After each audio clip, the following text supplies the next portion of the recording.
Hello and welcome back to the Art of Fundraising. This is Paul Sheldon. And today we're talking about the 7 questions, a deeper dive into how do you initiate and coordinate conversations designed to deepen your communication and your understanding of people who can support the projects that you're working on. So yesterday I invited you to review a generic version of the 7 questions and to adapt them for use in your particular projects. And I also included a sample outreach letter, which you can also adapt for your own use. The format for this letter was developed in 1973, 4, 5. So it's long because we used to send these letters by paper mail. And if you find it easier to adapt to a shorter version to be sent by email or even a text message, that's fine. The important part of the homework is that you try it on for size and explore what would it be like to say this in your voice, to reach out to someone who might be supporting your project or your organization and explore, will they sit down with you? If you just want to ask them for their advice at a time when you're considering undertaking a larger effort to put your organization or your project on solid footing financially, can you open a conversation with somebody who might be a supporter, not around asking them for money, but around asking for their advice, asking them what they really care about, and exploring to discover, are there overlaps, are there confluences between the flow of your dream stream, your movement towards realizing your heartfelt dream for the future, and what someone who could be supporting you really cares about. If there's an overlap, then that leads to the possibility of obtaining funding and other kinds of resource support. So, David, if you don't mind my calling on you, what happened last night when you engaged with that outreach and the 7 questions, adapting them for your use? Well, and so just to avoid confusion, so I'm engaged with two organizations, the Ashland Culture Peace Commission and then the Pathways to Peace, which I've been part of since 1980 as president. And so the focus of this is with the project with Pathways to Peace. And as I mentioned yesterday, that we've set up and funding a girls' shelter in the Republic of Guinea, and as a shelter from gender-based violence. And as I went through this, and I found that I really left it mostly as it was. I appreciated what you had here, what was expressed, and just keeping it this way, what I would want to do. And I framed it for a possible person who could be a donor, but Yeah. with the questions and so on. But what I did was to fill it in, make a few changes, but pretty much keep it as it was. And then what I would actually want to do is bring this to the Pathways to Peace executive director, because she's got great experience in fundraising and just bring this to her to see how this resonates with her and a fresh perspective. Um, and so that was my experience. I just really got into the questions and decided just to pretty much, as I said, leave it as it is, and then fine tune it from there after we have a conversation about this. Right. Thank you. And in these conversations, this is not a survey. You're not trying to gather information. It's not like you show up with your clipboard in hand and you're writing down all the people's answers. It's not about that. These questions are conversation starters. They're opportunities to explore, what does the person you're talking with really care about? What do they know about you, what you're proposing? What do they think about it? Those kinds of openings that simply give you an opportunity to engage in conversation around something other than the weather or talking about your project. but really inviting them to talk as much as possible. Yeah, and I think, for example, the question about is there anything and this is the project we call is I Am Brave. Is there anything the I Am Brave project is doing or proposing that you don't like? And so that kind of a question, will elicit very interesting information. So I like the way the questions are framed originally. Yeah. And I talked about Chairman Michael last night from the Rocky Mountain Institute, who started out answering that question. Well, I don't really know enough yet, but within a year joined the board, became the chair of the board, and chaired the first $1 million campaign, and also offered $150,000 line of credit to help build the building. Right. Those questions are designed to move the conversation forward. So I can't emphasize enough, you're not gathering information here. The purpose of these conversations is to engage and inspire people, to get them connected with what they care about, and to explore what do you have in common in the area of a shared dreams for the future. So I'd like to invite a couple of other people to talk about your dream for the future. You're here on this series about the art of fundraising. If everything worked out, we used to do this with Buckminster Fuller. He called it the world game. If money and resources were no object, how would you create a world that works for everyone? So if everything worked out for you, what would be the result? What would change? What would be different? What would be present for your project, your vision, your opportunity? And you can just unmute yourself and jump in here. We'll see who speaks quickly enough.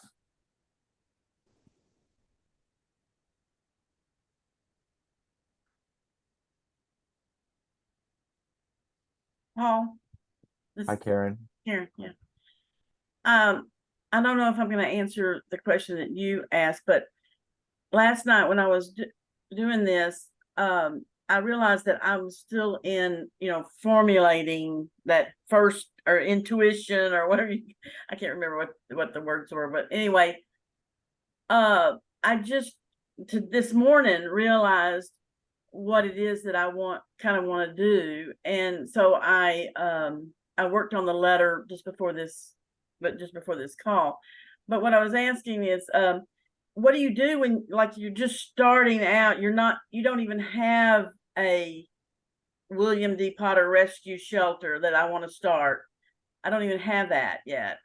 So, right. So when I'm asking someone for advice with this. Yeah, so I'm just at the beginning is what I'm trying to so I changed the wording in the letter to on that second sentence. I said the William D. Potter Rescue Shelter is considering undertaking a fundraising effort in the coming months to begin our rescue on solid ground financially. Yes. So, and then as I went through the letter, there were some places I'm going to have to change it again. I'm going to have to redo it again because I realized that. So when you're doing this from the beginning, when you don't have a shelter yet, you've got to find a building. It's like from the very, very, very ground up. How do you, the questions and things are not, I'm kind of struggling with, okay, wait a minute. I don't even know what I'm going to ask. Right. Or yeah, exactly. I know that the person I'm contacting, she's very interested in animal safety and animal. She has horses, and we even some years ago talked about doing a horse rescue. She's in Phoenix, but I don't really know how to formulate it in this format or whatever. Yeah, and this is the exciting part of the emergence of a dream, because in many ancient tribal traditions, they pay attention to dreams that occur while people are sleeping. Yeah. And within the tribal band, once a dream is shared, it becomes the dream of the community.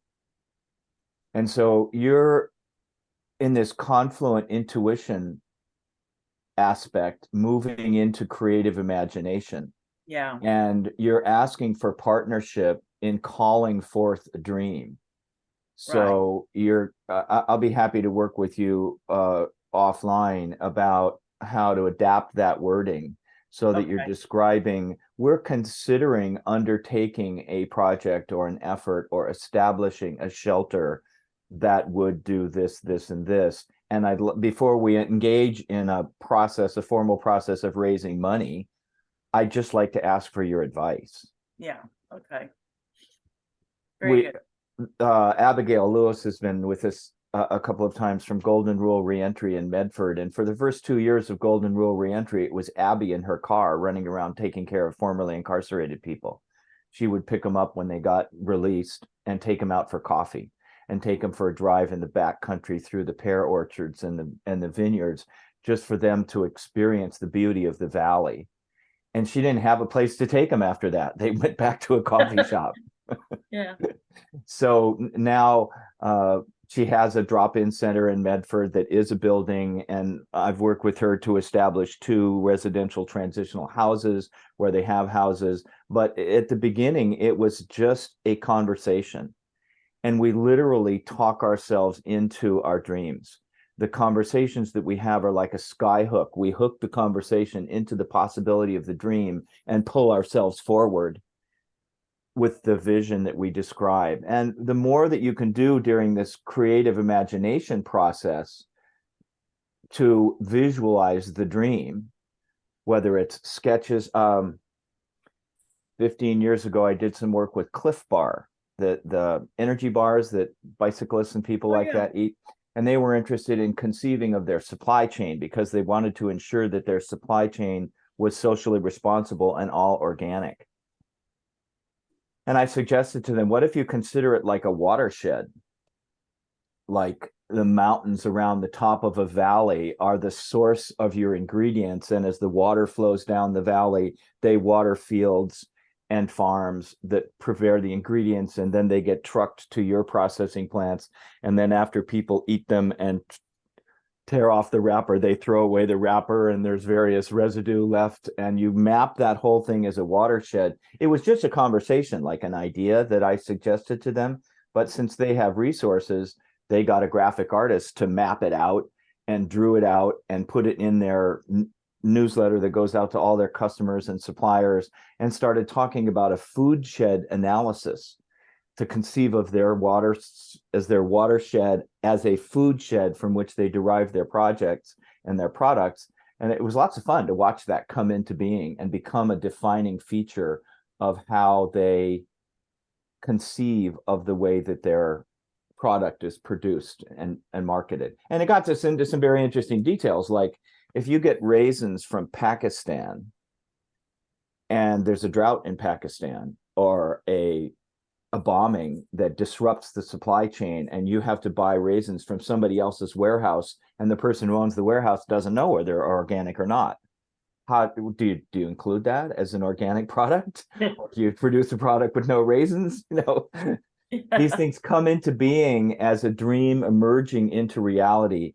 And whether it's going to be a drop-in center or a campus or a sacred space or a labyrinth or a garden, we don't know initially starting out. Everything that you conceive of as possible in the process of creative imagination is a scenario. It's one way to go. With Planting Justice in Oakland,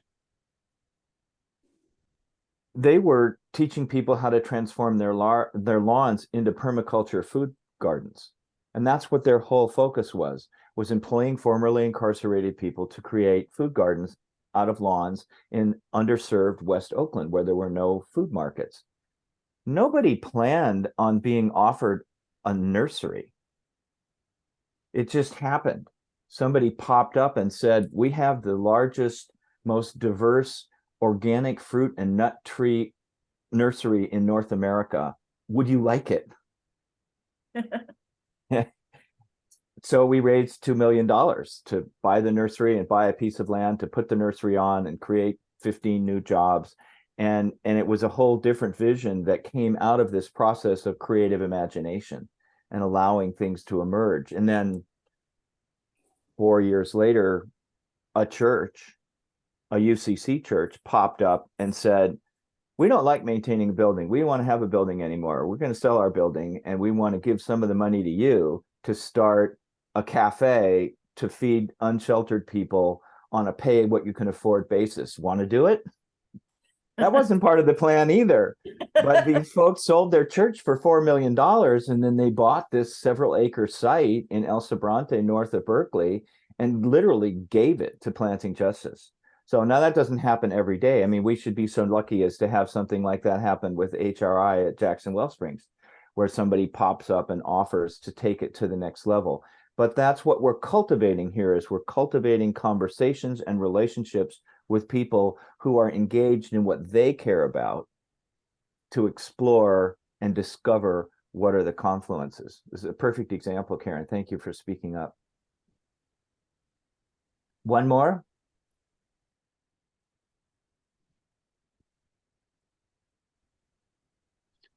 Yeah, Paul, I'll give this a shot. This is Jerry. Hi. Hi. HRI is a 30-acre botanical park, campus, and retreat center with an orientation towards botanical medicine, nature, and water, towards the goal of personal and planetary health and vitality, where educators congregate to facilitate a dialogue, a shared dialogue towards personal and planetary health. Very clear.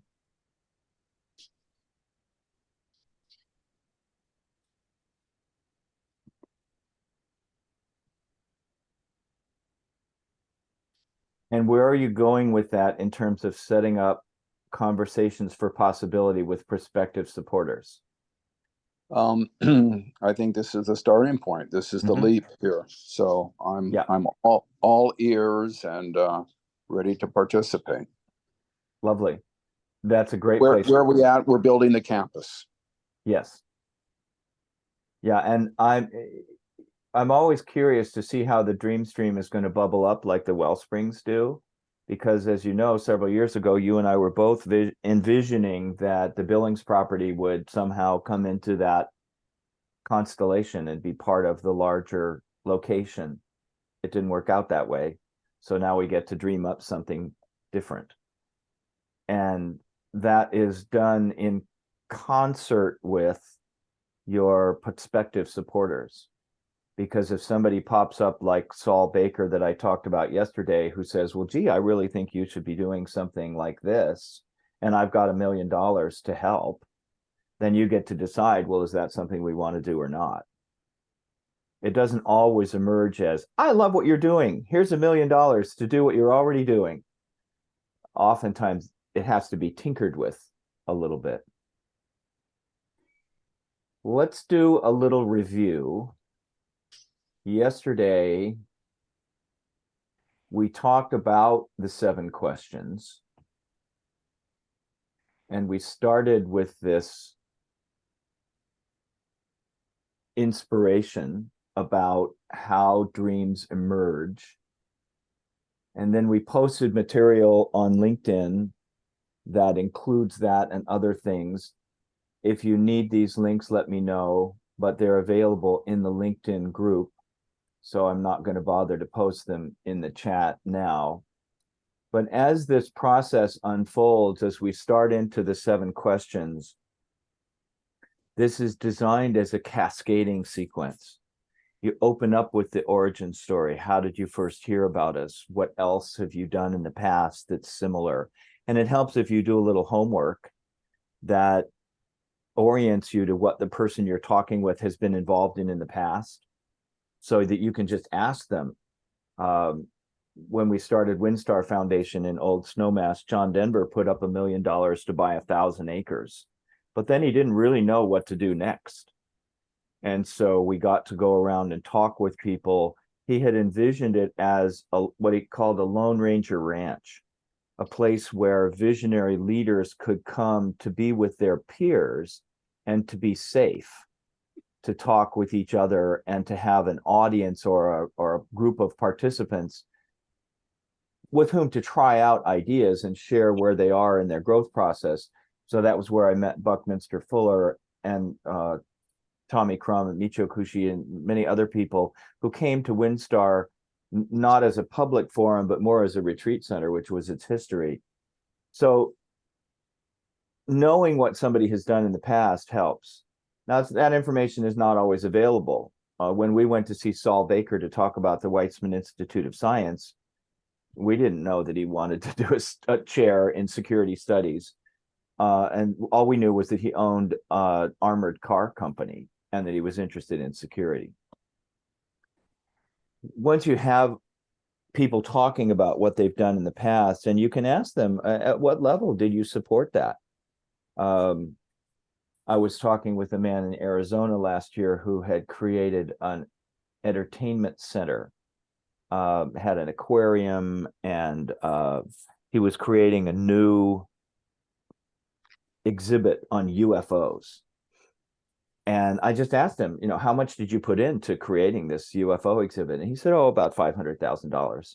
So that told me what level he's capable of. If he really cares, he can invest $500,000. I think probably the largest gift that I've given is in the $100,000 to $150,000 range. And I want people to know that. You can't come to me and expect that I'm going to give $1 million. I can help you raise $1 million, but it's not going to come from me. It's going to come through me. And more importantly, it's going to come through us. Then once you've got that background grounded and you know what people care about, then you can ask, what do you think of our current and proposed activities? This is where, if you have a facility already, bringing people in to walk around and see what you're doing really helps. So someplace like the Wellsprings, it's a perfect opportunity. A Ford dealer will not allow you to buy a car unless you drive it first. Now that's changing with online supply chains, but as a general rule, people are not allowed to buy a car until they drive it. So it's wonderful if you can bring somebody in to see what you're doing. Videos work for that. Having any kind of examples of the kind of work that you're wanting to do gives you an opportunity in your approach letter or email to attach some information and ask them to review it before you get together. So you can ask them honestly, what do you think about our current and proposed activities? And once again, you're not gathering information here. I mean, you are, but the purpose of this is not to get information. It's to deepen your relationship. It's to deepen the communication that you have with this person about what they care about.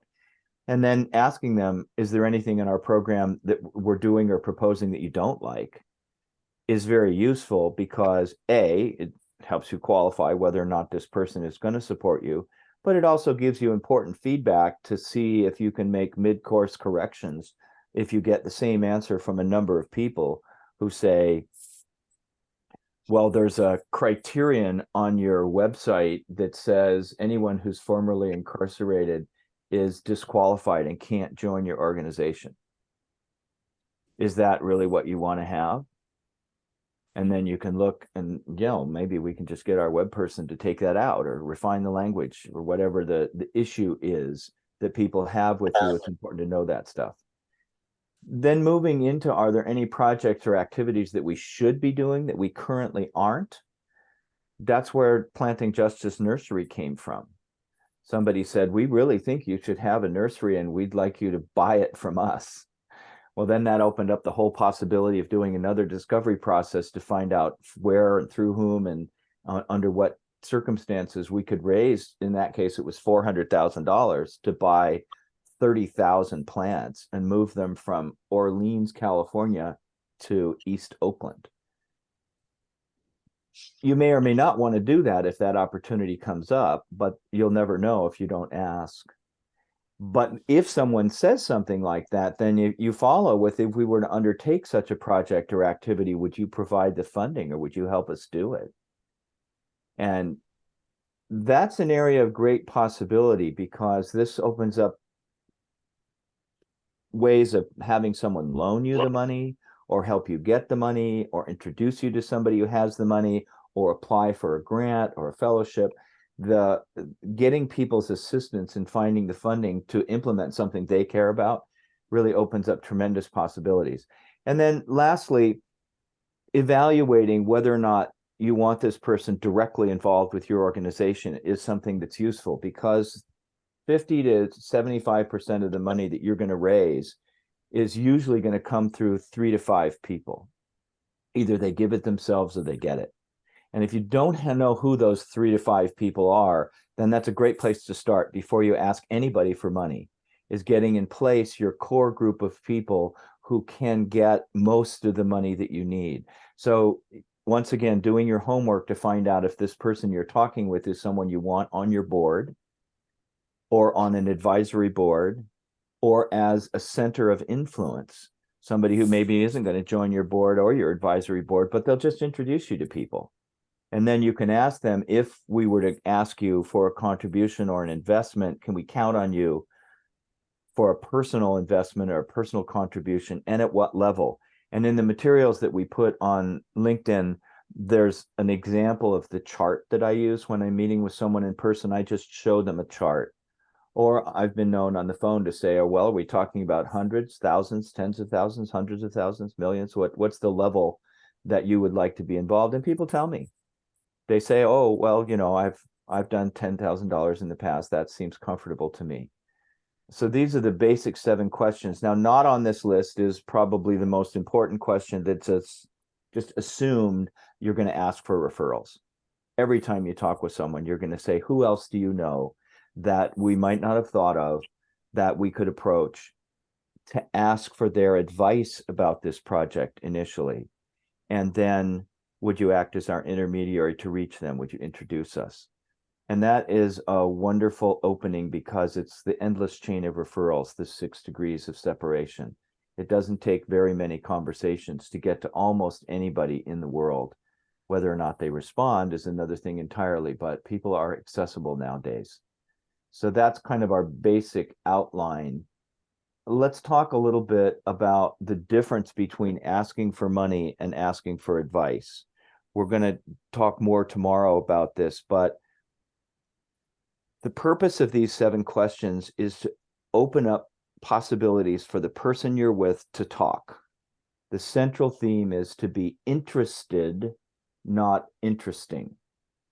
You're not here to deliver lots of information, but to draw from them what is it that they care about. Can somebody give an example of a conversation that you've had like that, where you invited someone to talk about what they care about or what they've done in the past? I'll give you a minute to think about it.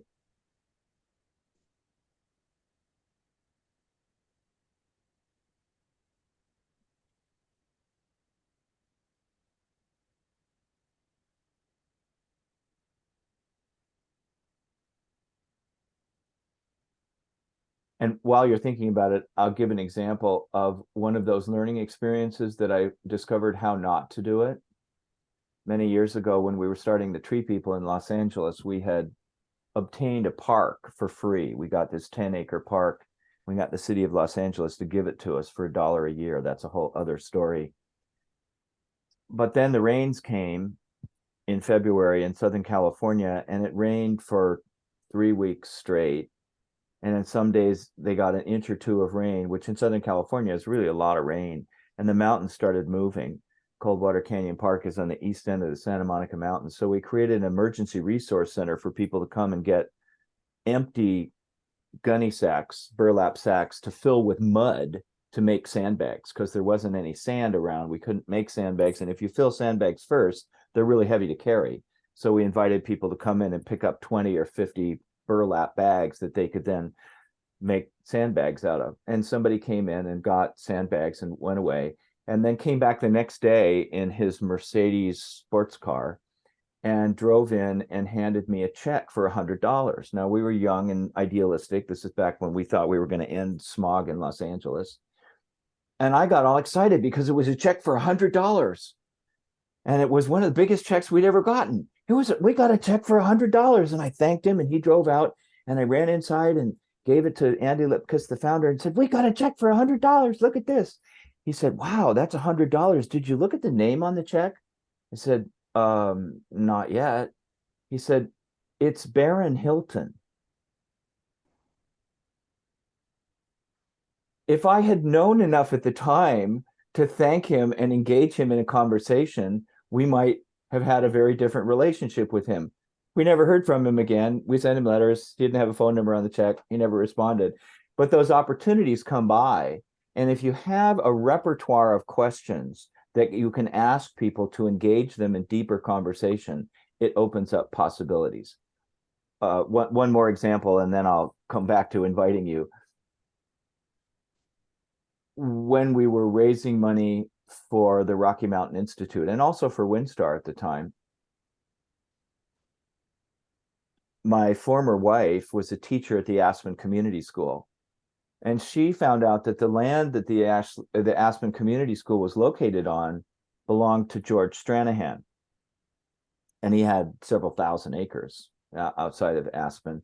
And so they said, you have to talk to George. So I went and talked to George and asked him for his advice. And he said, no, I'm not interested. So I asked him for referrals and said, who else should we be talking with? And he said, well, yes, you should be talking with my brother, Michael. And you've heard the story of Michael. Opening up these conversations doesn't always lead to a contribution right now. It leads to an opportunity for people to help you. And so he introduced me to Michael, and Michael did sit down with me, and Michael was very instrumental in building the Rocky Mountain Institute. So having these conversations as part of your normal daily, what do we talk about anyway? You know, the weather, the garden, grandkids, lots of things to talk about. Fine to do all that. And then something emerges as a possibility that can help you create your campus or your organization or develop your product or idea. David? I'm wondering about what is the effective way or suggested way in using the donation chart? Yeah, so when I get to the point of asking someone, if we asked you for a personal contribution, could we count on you for your personal support, and asking others for their support? And they give me an honest answer. People will say, well, absolutely. Yeah, you can count on me for my support. Now what? They've said, okay, I'll support you. So the next step for me is to ask them, at what level would you be most comfortable supporting this organization? And I slide that chart across the table, whether it's a desk or a coffee table or a restaurant table, it doesn't matter. I just give them that chart, and they will point to the level that's most comfortable. It's a little easier than saying, are we talking about 10,000, 100,000, a million? If I just have that chart there, then people will say, oh, I did this with a woman that had given us $20,000 when I went back to her the next year. And I said, can we count on your continuing support? And she said, yes. And I'm thinking, okay, great. She's going to give us another $20,000. And I gave her that chart, and she said, yeah, around $1,000 is probably right for me. Well, of course, I said, gee, last year you gave $20,000. Did we do something wrong? She said, oh, no, that was just a one-time gift. I had a windfall. We own oil wells. We got a lot of oil, and it was convenient last year, but it's not going to be convenient this year. So it gives a way for people to tell you what they're comfortable with.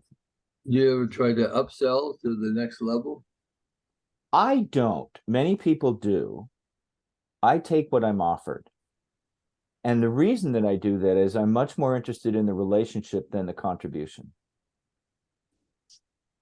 But that's just my style, because I like people to determine where they're most comfortable, because any major donor, and this is not necessarily true for somebody who's giving $50 or $100, but somebody who's giving $1,000 or more is probably doing that for multiple organizations. And so I want to have a long-term relationship with these people so I can find out what they're really up to and develop confluences between what they care about and what we're doing. And they'll tell us, people tell me at what level they want to give, and whether or not they want to participate in a capital campaign to build a building or establish a campus, or whether they're interested in being general operating donors.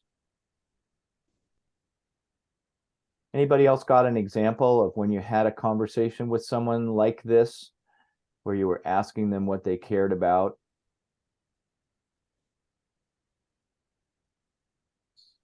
So let's move on into this approach of the 7 questions to explore what else is there. Let's see if I've got the right share here.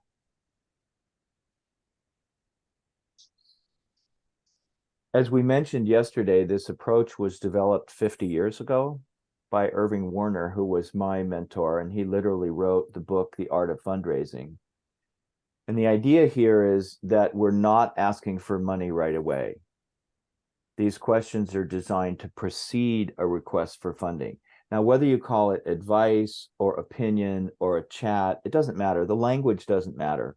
I've done this in 3 different languages on 3 continents. And we can adapt the language to what feels comfortable to you. But the idea is to discover opportunities for confluence.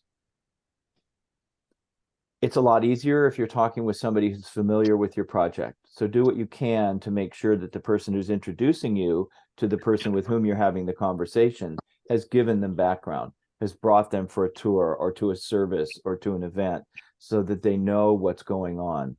Because then these questions become a natural cascade, that the ideas flow from one question into the next naturally. And the first few times you do this, you'll probably need to have notes to remember all the questions. But after you've done it a few times, you'll find that there really is a natural progression here that emerges spontaneously out of any question. And it's not always appropriate to ask every question of every prospective supporter. You're not going to ask everybody to chair your board. And when you're finding out about that, like with Chairman Michael, a lot of times your best candidates will decline the first time you ask them.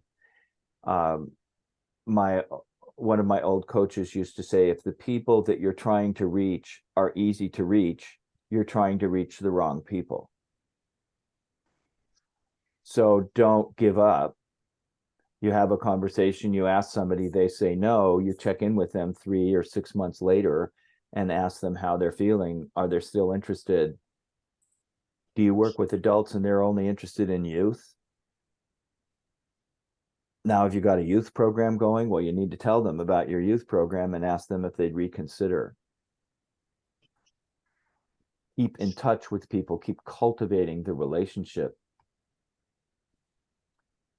And when you sit down to talk with people who are not familiar with your organization, slow down. Take the time to give them an opportunity to learn. It's a great index of whether or not they are interested.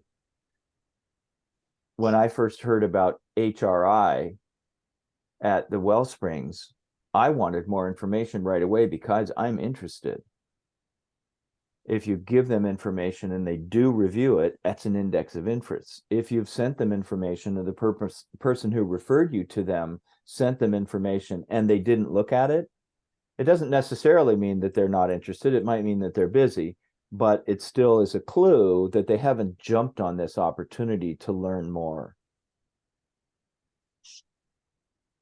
You're not gathering information. I say that over and over again. The information is important, but what you're doing is you're developing a relationship. You're cultivating a relationship that leads you into wandering around in the garden of possibilities, finding out more about what they care about, sharing a little bit, drips and drops, bite-sized pieces of what you're doing, not to inform them, but to inspire them, to find out if there's a match between what you're doing and what they care about deeply. And so that's how this cascade develops.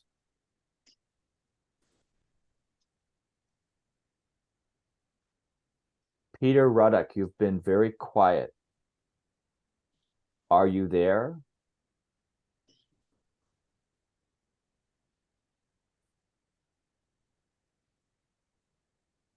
He's coming slowly. And I'm calling on Peter Ruddock, who's hopefully in the process of getting his audio connected, because we used to work together in Slow Money in the San Francisco Bay Area. which has now, I think, become the San Jose Bay Area, but we won't get into that. And Slow Money is an interesting organization because it funnels money to nonprofit causes, it funnels money to for-profit organizations, it funnels money to institutions, all around the idea of investing in developing food and farming infrastructure. And so when we find a project that is looking for funding, they're often hybrid projects. They're nonprofits, they're for-profits, they're lending groups, they're investment groups. It's very different. And so we get to create unique vehicles for investment. And this is something that many nonprofit organizations, in my opinion, have not explored fully enough, is inviting people not just to make a contribution, but to offer a loan or to invest in a project that is going to be co-owned, where the nonprofit can own 51% or 49% of a different type of entity, which is more qualified for some investors to invest in than just giving a gift. So, Peter, have you found your audio yet? Rats, it didn't work. Okay, maybe he'll come back in later. Would someone else share an example of a project that you're working on, and where are you in this process of developing relationships with potential contributors?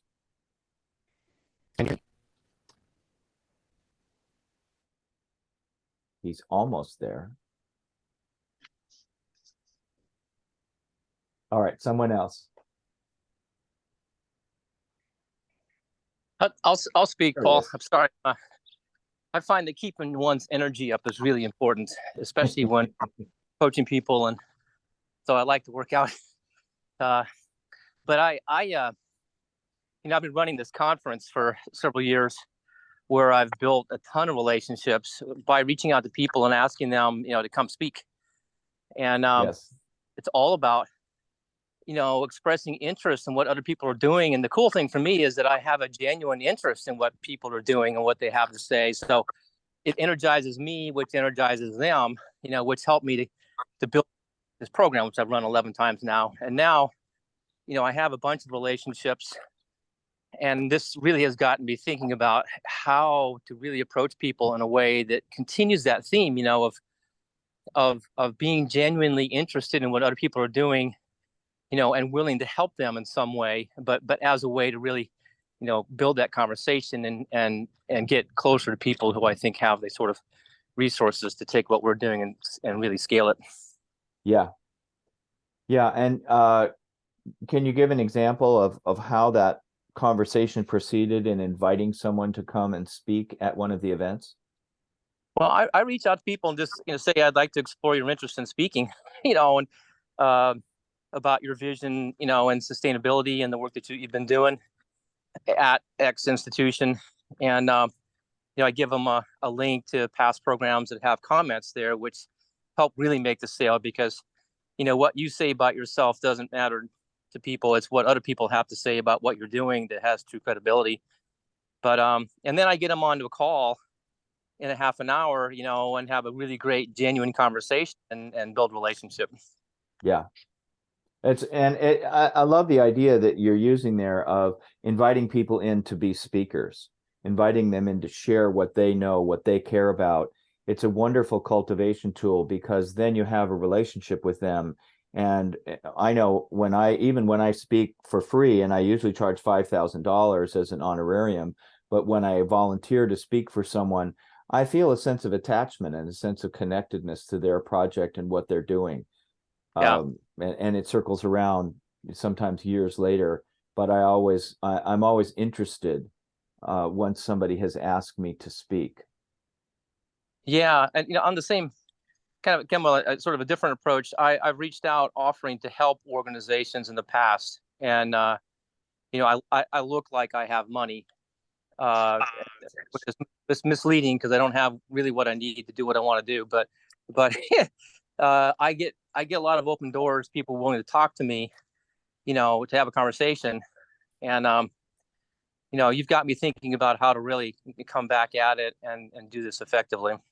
Yeah, to have preparatory conversations. And tomorrow we're going to spend the time, or more like invest the time, in talking about how not to ask for money.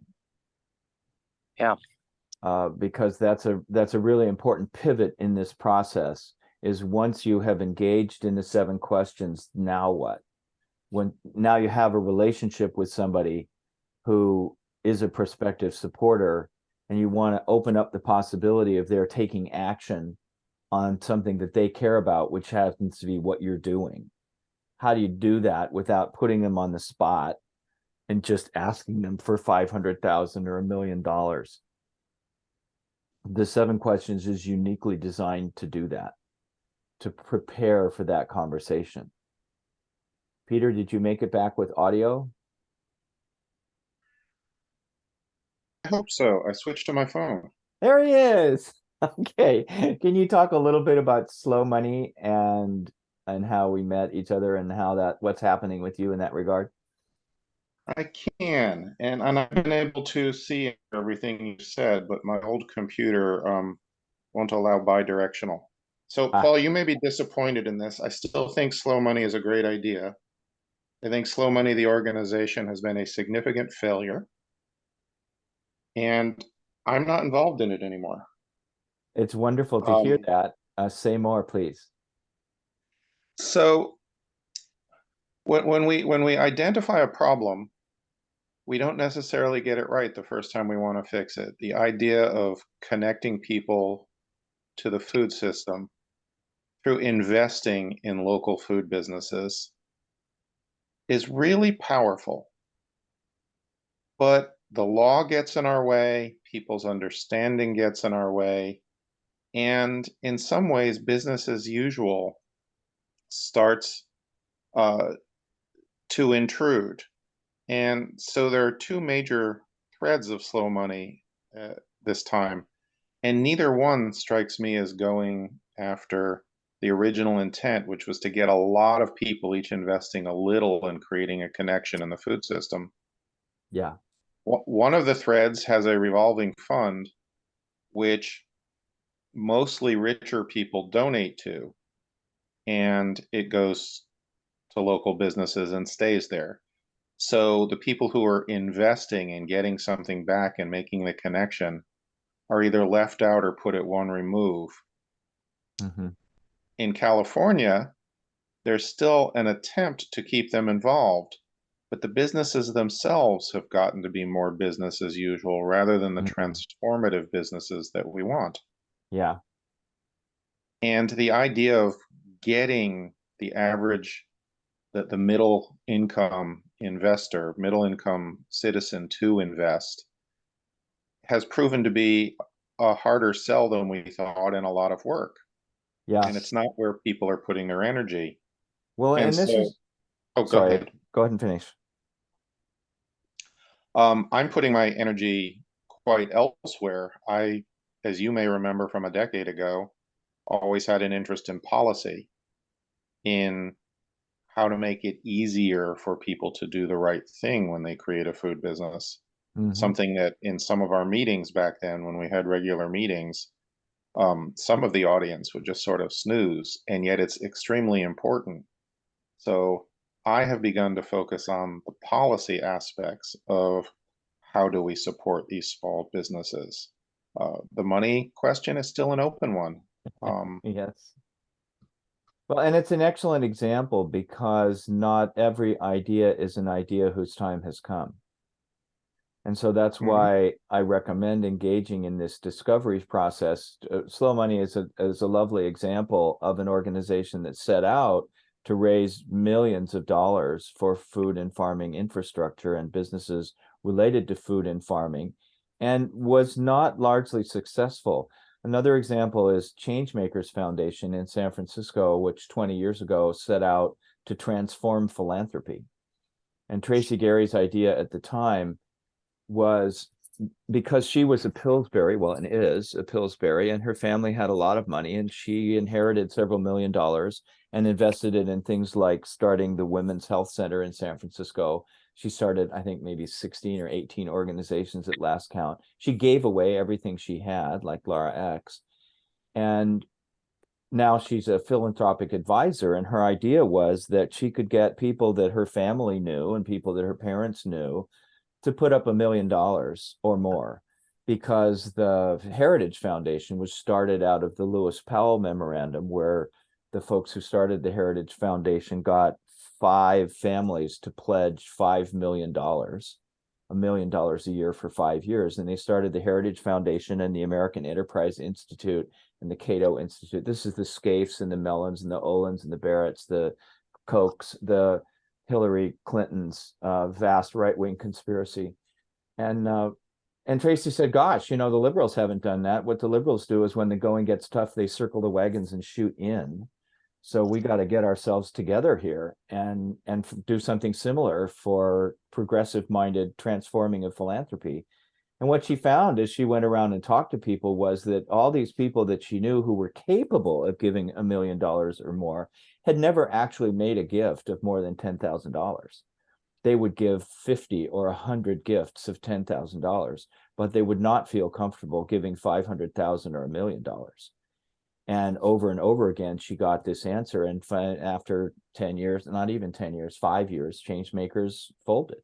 They stepped back because they realized they couldn't raise the money that they had proposed to do to transform philanthropy. So it's not always successful. Tracy and I are still friends. She's still probably the leading philanthropic advisor in the country working with intergenerational transfer of wealth. But it was a rude awakening for her to find out that all the people that she knew had never given more than $10,000. And there's no shame in that. I mean, people do what they're most comfortable with. If they give locally, they give locally. They don't want to give to national transformation. That's okay. But if you're doing something where you're working at the local level, it's important to approach people who give at the local level versus people who don't. So that's about where we're going to leave it for today. I do want to make sure that you all know that we do have an extra hour coming up here. We call it our VIP session. We're going to do it a little differently today. I've ended the conversation and invited people to sign on again. I'm just going to use the honor system. Those of you who are in the VIP session, please just stay on the line today. We won't bother with signing off and signing on again. And you've all received emails or text messages inviting you to join. You're welcome to do so. We'll take an extra hour for you to talk and for you to ask me questions about your particular project. And then tomorrow, we're going to explore how not to ask for money. And I'm going to put a little bit more homework in the LinkedIn group. If you're not in the LinkedIn group yet, once again, you've probably received emails. You can let me know if you haven't. And we'll produce some dialogues there. You're welcome to ask questions and share responses to your homework. Before we proceed to that, is there anything that you just really need to talk about or would like to ask about before I sing a song?